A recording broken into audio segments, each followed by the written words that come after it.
Hi guys, ఈ వీడియోలో Pushpa movie ఎందుకు ఫ్లాప్ అయిందో డిస్కస్ చేద్దాం. ఫ్లాప్ అంటున్నానని కోపం తెచ్చుకోకండి.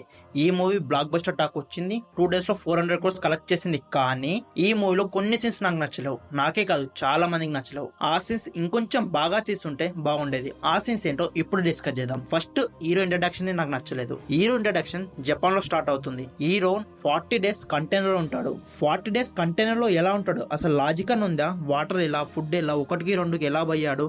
అయినా గానీ పుష్ప బడికే పోలేదు. జపనీస్ ఎలా నేర్చుకున్నాడు? ఈ ఫైట్ ఎందుకు జరుగుతుందో 1% నాలెడ్జ్ కూడా లేదు. ఈ ఫైట్ చివరిలో బుల్లెట్ తాకి వాటర్ లో పడిపోయిన తర్వాత ఏం జరిగిందో ఎవరికి తెలియదు, సుకుమార్ కి తప్ప. నేను ఈ మూవీలో ఎక్కువ డిసప్పాయింట్ అయిందంటే శిఖవస క్యారెక్టరైజేషన్. పార్ట్ 1 లో 10 minutes ఉన్నా గానీ ఇంపాక్ట్ చాలా ఎక్కువ ఉంది.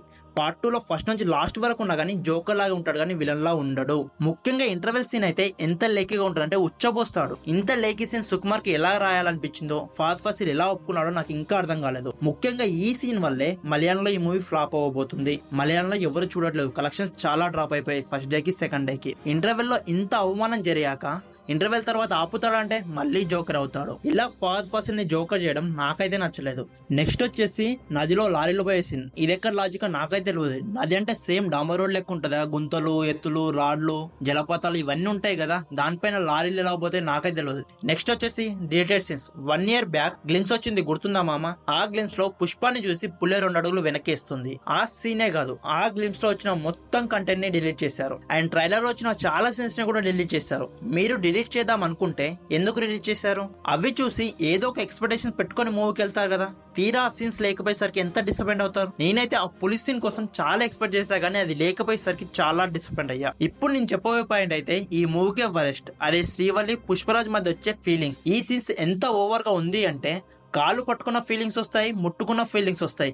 బయట ఎవరున్నారు, ఏం కథని ఏం ఆలోచించరు. టు బి ఫ్రాంక్ గా చెప్పాలి అంటే జపాన్ ఫైట్ సీన్ ఈ ఫీలింగ్స్ ఎపిసోడ్ తీసేస్తే, మూవీలో నుంచి కట్ చేస్తే ఈ మూవీకి చాలా నెగిటివిటీ తగ్గుతుంది. పుష్ప చాలా స్ట్రాంగ్ ఉంటాడు కానీ పుష్పకి తగ్గ విలన్ పార్ట్ 2 లో అసలు లేనేలేరు. చెప్పుకోవడానికి 3 విలన్స్ ఉన్నారు: సునీల్, ఫాద్ ఫాసిల్, జగపతి బాబు. సునీల్ అయితే ఉన్నా లేనట్టే, తనకి డైలాగ్స్ కూడా సక్కలేవు. పిఎం అయిన జగపతి బాబు కూడా అసలు ఇంపాక్టే లేదు. ఉన్న ఫాద్ ఫాసిల్ ని జోకర్ చేశారు. కొన్ని చోట్ల అయితే ఫాద్ ఫాసిల్ ని అనసూయ డామినేట్ చేస్తుంది. అండ్ లాస్ట్ లో అయితే సిల్లిగా చచ్చిపోతాడు. అండ్ లాస్ట్ వచ్చే విలన్ విక్రమ్ లో సూర్యలాగా ఉంటాడు అనుకున్నా, కానీ అంత లేదు. వాడు ఎవడో తెలియదు, ఎందుకు వచ్చాడో తెలియదు, వాడికి పుష్పకి సంబంధం ఏంటో తెలియదు, పుష్పని ఎందుకు చంపేశాడో అంతగానే తెలియదు. లాస్ట్ లో పుష్ప ఉన్నాడా, ఆ బాంబ్ బ్లాస్ట్ లో చచ్చిపోయాడా కూడా క్లారిటీ ఇవ్వకుండా పోయారు. సో మొత్తం మూవీ నీకు నచ్చలేదా? అసలు పాజిటివ్ పాయింట్స్ లేదా అంటే మూవీ నాకు నచ్చింది.